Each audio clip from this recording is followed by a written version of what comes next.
Hey faves and welcome once again. So there's the distinction I've been wanting to do all along, but I've not had the chance to do it. And I think today is a great day to do that distinction. So right here I have with me two types of nets. One of them is the one I'm using for this unit. I'm going to be explaining the difference. Um, Take notes. Yeah, one of them is not rampant. One of them is really not in the market like that, and the other one is everywhere. One of them is most suitable, but you cannot actually find it.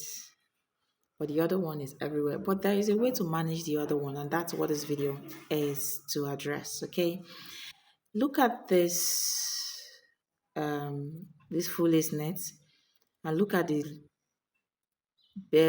what's it called now? The airline guide. Check. This is your sidebars, right? Now for this particular net, this line went all the way really close to this midline and then goes up, right? The other one starts all the way from somewhere here. That's one major difference that is very obvious to the eyes. And here with me, I have the other type. So I want to quickly show you before the other net. I retraced it. This one I did not. So I don't know if you can see the line. Can you see that? All the way from this point, it just slants to the midline. Whereas the other one started from somewhere here and it was really down because they are trying to create where your sidebar is actually supposed to be. Now I buy this particular net. This is the one I love. I buy it from a particular vendor. I did not know that they didn't know there's a difference between this net and every other net. So I buy from them every time I buy from them, and this is the one I use. But one of the times I wanted to buy, they sent me this one. So I told them this is not the net I buy. And to my surprise, they actually didn't know there was a difference between those two nets. And they're telling me this is what we've been selling. I was so surprised, but what can I say? The vendor did not notice the difference. It's just my thing. So as a subject matter expert when it comes to wig making, I want to tell you what to do to this one to achieve the result this one can give you. Now, when you see someone wearing a braided unit and this mid part is swollen, it means it's the second type that was used for that wig. And if you see someone wearing a braided unit and it's all flat and looking very natural, it means it's the first type that was used for that wig. But can you really get this first type? I don't think so, because even the vendor I buy from in Lagos no longer sell it, and they didn't know it was not the same with other types of net. And that's the essence of this video. So when I was working on this unit, I got to this point. I had to stop to just look for a room to point out and the little adjustment you can do on this net to actually stay flat on the head. Let's drop our full lace net and talk about these things, okay? So I wanted to see something. Try if you can spot this. The first joining on the net, the first joining on your full lace net is here, is around here. So on your net, you can find it. So after this line, this next line is on top of my first joining. So just pick up your net and look at the first joining. When you're braiding, make sure you use my pattern of sectioning. It allows you to work to adjust the net here. So you go from here to the other side all the way around like that, and this is like the seventh line. 1 2 3 4 5 6 7, right? This is like the seventh line because this is a small braid. Depending on your size, it must not be 7 lines, right? It must not be 7 lines before you start this adjustment I want to talk to you about. So yeah, so now I was working on this line. I was already doing my adjustment, but I thought to stop so I can show you guys where you can do your adjustment. If you look at this, my net is tightly pinned, but if you look at this, it's flappy kind of. Like if you drag it, you can feel the excess net. Look at this.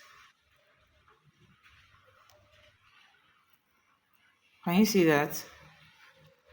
So on this line and the next line and the next one, that's where the bulkiness come. So when you're braiding, this is the time to adjust it. This particular line, if you notice the way I braided this hair, see how tight it is. You can't even move it, right? Now look at this one.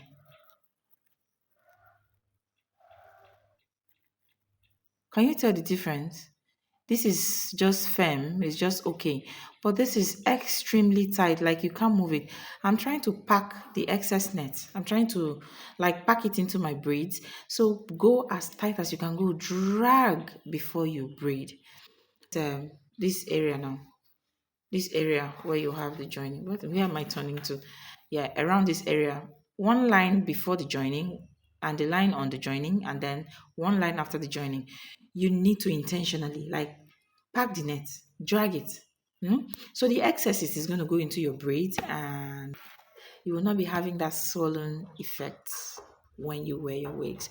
I hope this is helpful to somebody, right? Okay, the other thing I want to use this opportunity to explain is our ventilating pattern. If you're following me, you know that we have a pattern of ventilation, right? So, and that's our ventilation pattern. For this particular full lace, we did mixed pattern. We did one hole, one line, and two holes, one line spacing. Yeah. So I'm now taking advantage of our spacing pattern. If you look at this, it looks pre-sectioned, right? It looked like it was pre-sectioned. So that where I have two holes, one line, I'm intentionally taking my sections on that part to give me that natural illusion. And for those of you that cannot actually section, if you're using my ventilation pattern, just follow your slant lines. If you're working with 6 lines, continue on 6 lines, right? And that will be it. I hope this is helpful to someone. Having said all of that, it is time to practice. Remember, I said one of the net gives a bulky effect, and that's the one that is everywhere. You see what I'm doing now? You see those excesses? Um, that is the toning of the net I'm talking about. Remember, I said you're going to do that on the line before the joining, the line on the joining, and the line after the joining. So those little extras you'll be taking into each of your braids would have taken all the excesses away. So by the time you're done, your net is going to be looking as flat as possible. Okay. Now I'm putting in so much effort into making this hair, but it's not showing because you're not seeing my face or I'm not shouting, right? Like I'm literally dragging this net. I'm using all my strength to do this. So that's how you tone your net. Drag those excesses into each of your braids around your first joining on the net. Around your first line, the line before the joining, the line on the joining, and the line after the joining. By the time you do that, so all the braids you have on those lines, what do you think would have happened? Anyways, if you're doing pick and drop, you're not completing your braids at once. And it's a French curly extension. Drop it, make it really tight and drop it before you go past your base. The base you're using for the braiding, drop before you go past it. So it doesn't loosen all the way back. Okay. Let's do the second one. No, see, I pull, you see that extras? I want to intentionally drag it into my hand. After sectioning, so I've sectioned into 3 now. Now it's time to drag. I'm literally dragging, but I don't have muscles to show that I'm dragging. That's what I'm trying to say. That's how you tone your net, okay? Hopefully, one day I would start producing nets for wig makers in Africa, especially Nigeria. And I will take into cognizance all the errors I find on this net that the vendors are yet to take note of. So that when you are using a full lace wig, it's going to be as natural as possible, and the shape is going to be so giving the shape of our head. Okay. Anyways, this is it. Now you see that it's no longer pulling, like it is so tight. Can you see that? So that's what I want you to do. That's basically how to tone your net, right? The next thing we talked about is sectioning, using the advantage of our mixed ventilating pattern. If you watch this video, you know that we did one hole, one line, and then we did two holes, one line, right? I had already sectioned the line before. So let's try it on this one, right? We use the V down method, right? Now look at that. You have two together, another two together, another two together to making it six, right? And that's because I'm working with a small size, so I'm doing 6 lines. Now because we did one hole one line and two holes one line, that's why you're having two together and then spaced another two together. So I just go to the place where I have the two hole spacing and take my sections from there. Do you get? So it's not giving that illusion of naturalness. Like the lines, the patterns are now wide and it looks like you actually intentionally ventilated to create those lines. I don't know if someone understands what I'm saying. Remember, your dragging ends at the first joining on the net. You don't bring it here.